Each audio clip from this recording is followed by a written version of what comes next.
Yeah, I mean, there's a lot you can play with there, and you know, what languages your parents speak? Well, did you know that they spoke that in, for example, Spanish, whatever, you know, that kind of thing. Just to underscore what Len said earlier about the diversity, if we want to, and this follows up in the languages, if we want to connect the past to today and reflect how important New Netherland was to create New York as we know it, we certainly have to make that diversity big at the beginning. That's something we can't avoid. So the language avenue is one of them. So. Actually, what I just said, as I said it, I mean, so many school children speak Spanish. Their parents speak Spanish. And probably they don't know that Spanish was spoken in 1650 or whatever. And if they were to learn that, and they would sort of feel implicated and more American and whatever. Yeah, it's not a new thing. It's not a new phenomenon. Or Italian or Portuguese. Yeah, I mean, everybody. It was here from the beginning. Because generally, I mean, I grew up learning when they spoke Dutch and English, I guess. I think time-wise we're doing pretty good. And Don, do you want to say something? I'm sorry. Just a point that the technology that we're talking about using really is the technology of the present and the future, and of a younger generation than is represented around this table. And I think we should be thinking of the ways in which the young will respond. And I think they're going to respond to much more complex environments, verbal environments and visual environments than we are. And we should be careful not to focus on something that is clear to us, because it was clear to us 40 years ago, but something that doesn't faze the young at all, because they're accustomed to all these images coming and all these sounds coming. And I think it'll be important to get advice from people who are right on the cutting edge of media, and not only the technology, but what people are accepting. And I certainly cannot offer that expertise, but I know that the audience will require that. That's the entertainment component. Yeah. That's the hook. That's what gets someone interested. Oh, that's something. I think it's more than entertainment. It's a different way of experiencing the world, which I must say annoys me very often. Well, as long as you can get a head coat on, well, you don't have to hear the noise. You're okay. But again, I think maybe a panel of kids needs to be involved here. I've been talking about this project with 12-year-olds and 16-year-olds.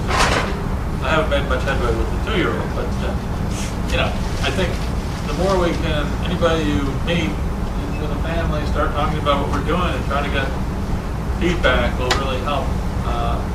How we actually, maybe through the educators, we get a workshop together of just kids. I was at a museum just a couple of days ago in Amsterdam, the big maritime museum in Sweden. They've got a big exhibit on the Router there and also Philip Barnes.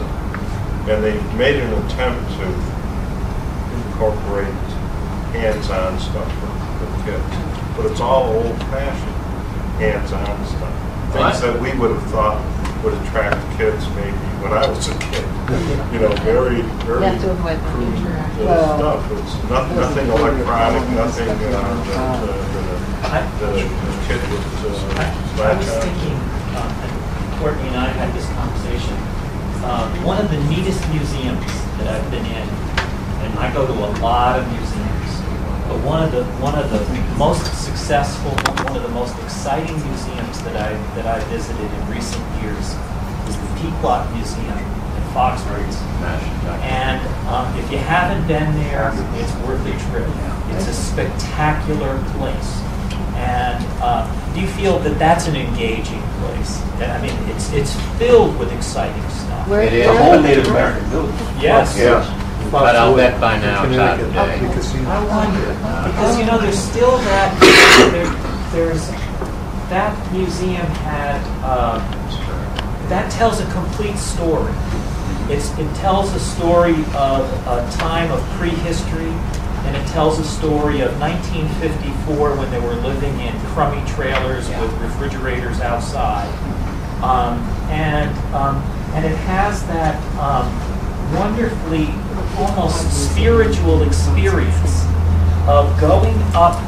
First of all, there's one space there that's just dedicated. It's a great big room, just like this, with just photographs of the elders around the room. And under each photograph are their comments about how they feel about the gambling establishment.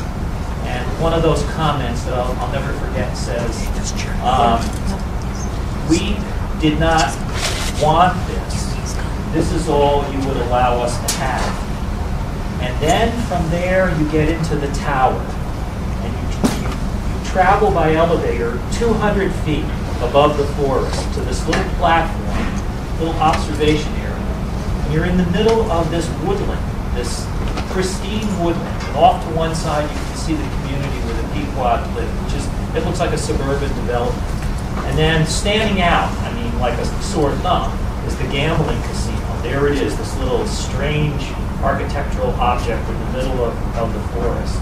And then in a straight line from the gambling casino, as far out to the horizon as you can see, from the casino itself out to almost infinity, is an endless string of cars and buses, bumper to bumper, making their way to the gambling casino.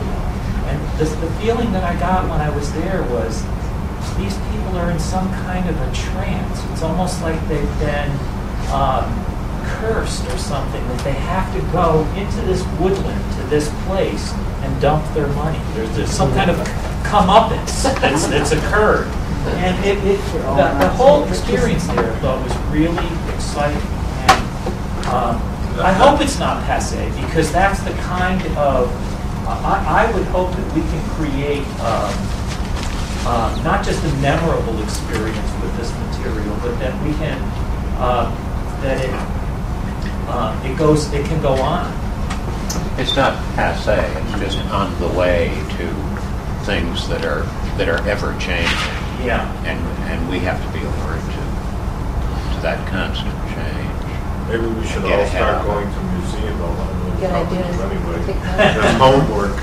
Yeah. Go to as many museum exhibits, no matter what the content is, just to see Good idea. the atmosphere, see how things are displayed, see how things are done.